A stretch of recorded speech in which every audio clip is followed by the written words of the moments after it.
Hello and welcome to VHTB, your guide to the talent, culture, and finance side of the space startup ecosystem. My name is Matt Gjertsen of Better Everyday Studios. I'm joined today by Brian Mejeur of AdAstra Talent Advisors. How are you doing, Brian? Fantastic, Matt. Thanks. Excellent. And I also, of course, have Justus Kilian of Space Capital. How are you doing, Justus? Oh, great. Excited to wrap this up. Yeah, so we're finishing up our three-part conversation on the Valley of Death. So if you haven't been caught up or you're not sure what the Valley of Death is, definitely go back and listen to the first two episodes because we've kind of been breaking them up based on, phases or stages of the Valley of Death. And so today we're talking about how you get out of it. And I do want to spend a minute kind of on that definitional piece, because to me, the thing that I see most common as the tripping point or the thing that's the difference between the Valley of Death or getting out of the Valley of Death is at this point in time, your company, you have a product that you've built, you've demoed it, you've had some success. But now the key thing is that you've scaled a little bit, and now you actually have some customers. You've signed some major contracts. You have a runway to this is a thing that we can build. But now the key is executing on those contracts. The way out is to finally start really pushing out that product. Does that resonate with you two of the difference between you're still in it versus you're out? Is you're really delivering on all of those contracts now? Does that sound right? I think it is about delivery, and equally as important is showing that what you built, the supply chain, the procurement, the manufacturing process, you're actually able to drive down your unit costs at scale, right? Yeah. And so for an investor to put more money in, what you've built is economically viable for the business. I like that. So you're getting an extra return. It's like you put one in, you get 1.1, you put two in, you get 2.3 out or whatever. It's just it's better and better the more you do it. So those unit economics, that makes sense. Yeah, almost like the early investment was taking a bet on a person or an idea or a combination of the two. And now the investor gets to make the decision, all right, is my capital going to be the gasoline on this fire that makes it accelerate and go crazy fast? And so most of the risk is bought down, but they can still see how their capital can have a high impact. Yeah. And this is, you may have seen charts like this, but when investors talk about deep tech, you look at the revenue cycle of these companies, and we're talking by year 7 or 10, you've had incremental revenues. We're talking $1 million, 2 million, 5 million, 7 million, over that early phase of life. And then you hit this inflection point that it goes to 200, 500, $1 billion. And I mean, it's truly overnight, it just shoots up. And so at that point you are out of it, right? You have won those contracts and that is outside of the Valley of Death. Yeah, that makes sense. Okay. So then I want to start with my thesis or my hypothesis for the key limiting factor that keeps people from making this jump. And then I want to hear kind of yours. So based on my experience, I mean, this is literally the thesis of my company. I think that the key thing keeping companies that get to this point, right, where they've scaled, there may be several hundred employees, they've gotten through, maybe they're in a Series C round or whatever. The thing that keeps them from getting out is a lack of experienced managers. And this is where I'm separating out from the top level leadership, but the frontline managers who at this point you probably have dozens of them at least within the organization. And if we think about the topics that the reason why I think this cohort is so important is because very often they are not that experienced as managers, right? You took a lot of great individual contributors, maybe you're great technicians, you're great engineers, and you made them people managers, so they don't have a lot of experience at it. And so many of the things that we've been talking about, communication, accountability, culture, when it comes to the practical, where the rubber meets the road, it happens at the manager level. So you have all of these people who you've just promoted, you've taken them out of these key individual contributor roles to put them into manager roles in hopes of scaling their talent, yet they don't have the skills necessary to really foster communication, hold people accountable, keep people working on the right things. And so for me, that's why I've chosen to focus on that as the problem to solve, because I think it's the key thing. And I just want to ask you, what are your is the thesis of you don't need to tell me the thesis of my company is wrong. Like, please don't do that. But what have you seen in companies? Like, how much does that map to what you've seen for these in the later stage of the valley of death? Yeah, I think that's good, right? You're now at this place where the executive leadership team is operating as like the brain of the organization, and then you have individual contributors as the muscle, but there's a lot of connective tissue that needs to I be love that. there in order to actually make it all work together harmoniously. And so I think the manager level is absolutely key. So I do buy what you're selling here, Matt. I think there's a lot of value in that. And it's again going back to the last couple episodes, like this is a stage where information starts to have a harder time flowing. You've grown your team, you've hit challenges and roadblocks, you've pivoted. And if that connective tissue isn't operating well, and then you're gonna have all sorts of problems. But if we're all rowing the boat in the same direction, I think there's a lot of opportunity for success in escaping the valley here. Yeah, I would align around that thesis. I would say, at this stage of the company, you've spent 5 to 10 years building an organization, a set of people that have stalled a hard problem, right? Yeah. And they've put blood, sweat, tears behind this bigger vision, and you're at that inflection point. And if you fail to get out, you know, it's likely because you're not able to execute consistently at that level. The things that made you great that were embedded in the DNA of your organization are not translating at scale.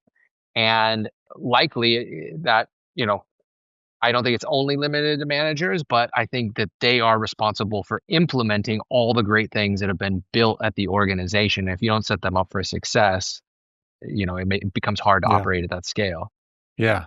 Another key thing that happens at this point in time is where you're kind of, I would say, probably moving from individual one-off hires to, you're hiring tens or dozens of people into particular roles. You're kind of starting to hire at scale as well. From a hiring perspective, what changes when you're going from I have a role and like that's the key role for the company to I have this team that I need to build out or whatever? Like what changes in what makes effective hiring when you start to need to hire at scale?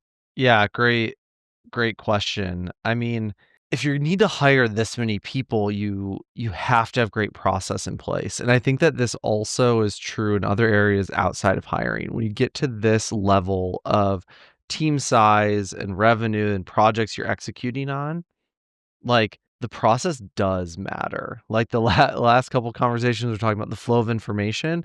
Well, now it's also about it's that flow of information, but it's also, like, how are we doing each thing that we're doing, right? So in engineering, that might be having the right standards in place, having the right systems in place to track things when, okay, now you're transitioning to a different level of the company. The person who only likes working in the garage doesn't want to be here anymore, but they have all this tribal knowledge. They set all sorts of standards. How do you disseminate that information to other pieces of the team? And so doing this is a very, very hard thing to do well. Yes. If you also want to have a culture that doesn't have a lot of bureaucracy and red tape and can move really quickly. But you're gonna have a lot of people who say, "Cool, we built the thing. My job, what I'm interested in, isn't making a million of these things. Like, I want to go do something different." We need to have structures in place to be able to disseminate these things down. I think that is true in hiring as well. Like, you need to be able to figure out where is the process supporting you versus where is it getting in your way.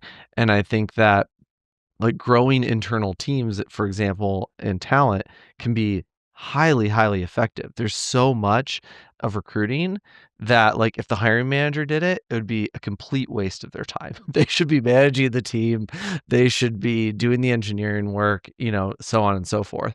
But there's also a lot that, like, their direct input into the feedback loop and building the process and actually like informing the recruiting process is vital. And so, um, yeah, this just it really feels like it's the right time for smart process. You brought up something really important there that I want to touch on before I go to you, Justus, of this idea of there's going to be plenty of people who are really excited to build thing one, but they don't want to build thing 1,000 or whatever. Like they were excited to solve the problem. How often is that a problem? How often are companies thinking about it? Because I think that's something that can happen really gracefully if you're prepared for it, and it can be completely decimating if you're not prepared for it.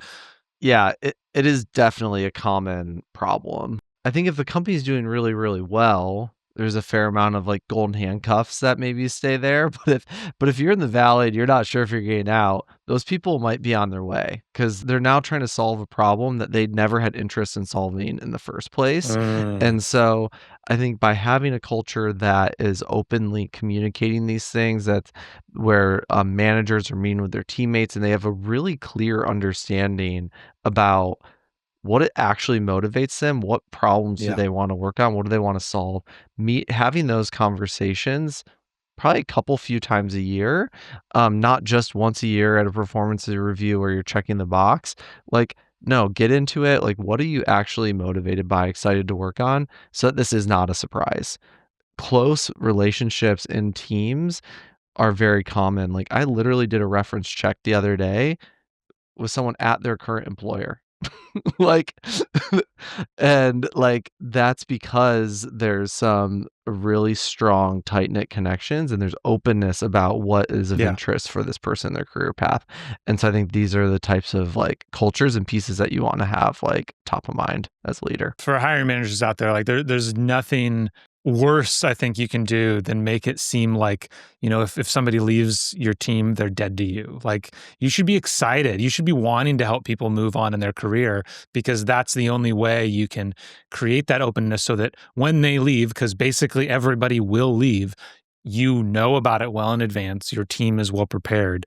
And so having that open relationship is essential. Yeah, make it clear how that information can be absorbed by the team. If you have healthy relationships, that person will probably want to give more than a 2 weeks notice, and there's other ways to solve this problem. A lot of times there's other places in the organization where they can go be a builder again. And we see that a lot too. We talk to a lot of folks that want to get back to building something new and crazy, and the company's like starting down some more like process or like manufacturing heavy, like scaling type stage. And so they're unsure and they're looking around and they're having conversations. But the people who have like healthy relationships at that org, they also go have that conversation internally. And then like good leaders find projects for them to go back to. And then they often retain those people. They often lose them when that conversation's being had in the shadows and the company's not involved at all. Justus, I've seen you go to unmute a couple times. What I mean, I'm really interested to know whether it's anything that we've already touched on, or I also really want to know kind of how the exit looks like from the VC side. Because honestly, there's a lot of different ways, I guess, on the finance side that could happen. Yeah. Well, I was really agreeing with this idea of we have seen talent tend to stratify around sort of two buckets. It could be engineering or business talent, but you tend to have folks that prefer building and they're really great at that sort of early stage and like solving the problems. And then there's sort of the optimizers and the folks that love the minutia and eking out every little bit of performance or every little bit of profit. And they're different profiles, and having them well situated within the organization, I think reduces that friction. And like, I think it's great that Brian, that you pointed out that like process is so essential. I mean, what you're trying to do is repeatably deliver, something, a product at quality, at consistency, at a price point that, is improving and meeting your customers' expectations over time. And so it's just a fundamentally different problem, and it's healthy for people to grow out of previous role, and finding their new spot in the organization or outside is a very healthy thing, as opposed to being destructive. So that could go both ways. I like how clear you guys have been about the importance of that and the thoughtfulness in managing it. In terms of capital, I do think that this is a pretty interesting shift in a company's trajectory, because if you escape the valley of death, oftentimes it is because demand is so clear, and that really hard problem that you've been trying to solve now has shown up, with a lot of capital. And so you're going from a resource constrained environment to, a much more resource abundant environment. And in that case, you can, invest in next generation of manufacturing facilities and automate processes, and there's space and room to invest deeper in your talent base and grow that and mature it and add new layers and bring new technologies to bear in the organization to create efficiency. And I mean, that's a really exciting time. That's a great and flourishing place to be, and you can make careers at that phase of a company's trajectory. And as an investor, that's literally what we're getting on, the cart or the journey to see. Not many companies do make it to that, so it's often a lot more challenging and a grind than actually getting to that place. But getting to a resource abundant environment is the goal. What would be helpful digging in on capital? Well, the thing that I find interesting is, I think different, because there's all these different capital structures. There's staying private, there's going public, there's where you're getting money from, and different companies choose to take different routes. And we've obviously seen, especially in the space world, there's plenty of companies that have gone public while they're still deep in the valley of death. Yeah. and it doesn't work out. And then there's companies who are well beyond the valley of death and they're still private. I guess, is there any benefits specific to the conversation of trying to get out of the valley of death? Is there any correlation there? Does anything play? Does how you're choosing to chart your course financially have anything to say about whether or not it's better or faster to get, or more likely to get out of the valley? Yeah, I think if you've hit your cash cow and now have very clear predictability, for a 10-year set of contracts, and the pathway to growth is going to be pretty consistent, repeatable. You're going to add maybe a few different product lines to it. That type of outcome is really great for an acquisition or an IPO. Predictability in terms of revenue stream. Yeah. Now you can bring in debt instead of equity, and you can optimize the capital stack, and you can grow in much more efficient ways from a financing perspective. The public markets love predictability, and so Yeah. management really has to understand, like, we're going to set this target. Can we hit it and exceed it? Right. That's what you're working towards. The public markets hate uncertainty around, Yeah. hey, we're going to do something and we just can't do it. So staying private longer, I think SpaceX is a great example of this. The company could have very clearly gone public, a decade, maybe not a decade, but certainly years ago. And if you are jumping from one massive, ambitious sort of product roadmap to the next, wildly ambitious roadmap, and then recycling proceeds into sort of reinvesting in that, it can be challenging to be a public company. And so, that's where you've gotten like companies like, Alphabet and, Meta and Amazon, they have some of these business lines that from a financial and reporting standpoint are people who know it and like understand the business line. They're very profitable and they're throwing off a ton of cash, but at the consolidated financial level, you couldn't actually tell that it's, a profitable part of the business. It's subsidizing other areas of the business for hopefully generating a new sort of growth curve. So I think companies in the venture space have just preferred to stay longer and not have to justify why we're not returning capital to shareholders. We're reinvesting proceeds into big, lofty ideas. And private markets have shown that they are able to increasingly provide large amounts of capital. That wasn't the case 10 years ago. So it does create a bit of a structural issue for a lot of the early investors and employees that your company is now successful but not able to return capital. You have to create some sort of liquidity mechanism. SpaceX has been great about this with their tender process. Other companies are now following. OpenAI is doing these things. So there are solutions that are being engineered where companies could probably stay private while raising outside capital indefinitely and avoid some of the scrutiny and some of the short-term thinking that comes with the public markets. Yeah. Yeah, that all makes sense. I think as you were talking, I was kind of trying to reflect on how to wrap all of this together. And I want to see what you all think of this. So we've had these three discussions that are kind of about these three stages. So there's the beginning of the valley of death, which is like you created a product, great, you created a demo, you got funding, now what? And then there's the middle where you're kind of going through that slog of turning that into a thing that can be done repeatedly, that can really, you think you can really deliver on, go find the contracts.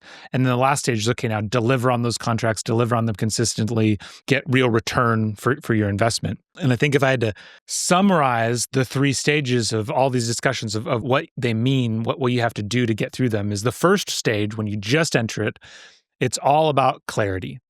It's all about being hyper clear on what you're doing, why you're doing it, where you're getting your money. It's just having a clear message of this is the path forward. This is what we're doing.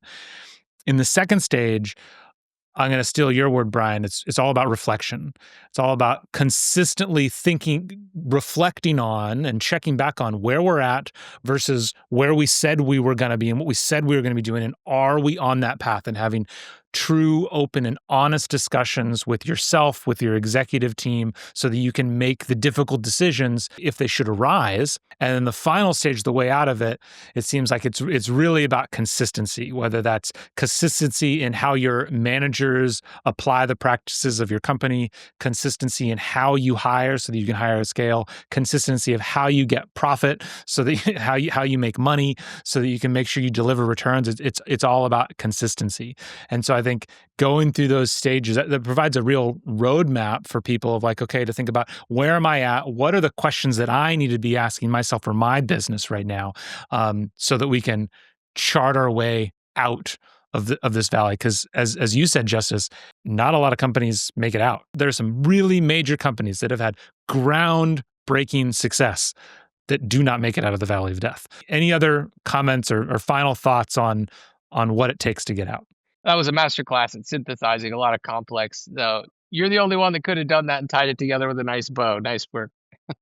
Thanks. Yeah, that was really, really good, Matt. I love it. I think maybe this other piece that's been swirling in my head the last little bit of this final conversation is like, there's this like step from the middle to the end of the valley where there's like, it's what you kicked us off with like instilling managers, effective lieutenants to go forth. And I think between like the reflection and the consistency, there needs to be this like evolution and growth in your leadership team. Like your executive team is now having to like see where it's going and then empower its middle layer of management to be able to step into this area of massive growth and be able to take the hands off the wheel a little bit. And I don't think they're going to be able to do that too effectively until that stage. Like they're going to need to be more involved in the minutia of the business through the middle of the valley. And then it's around that end point where it's like, okay, it's time to like do different things here and do our business differently, because consistency is now the goal. And so that might mean reallocating people and empowering managers. And sometimes that also means the executive team changes, like circling back to some other examples we had too. Like the founder builder might not be the person to go scale and optimize the business, and to have the ability to see that, I think is really critical, and is what will help you be consistent in that final stage. Perfect. Well, that brings to mind a topic that is not for today. That is certainly for another discussion. Where did we ever have a deep discussion on founder mode? Did we just tee that up? I don't think we ever did. We got to have a discussion one of these days about what it is. Let's define it. Is it a good idea? How does it work? But that's for a later episode. So this has been great. I'm really happy we got these 3 parts. I think people got a lot out of it, and I look forward to seeing you all and everybody else in the future. Thanks, everybody.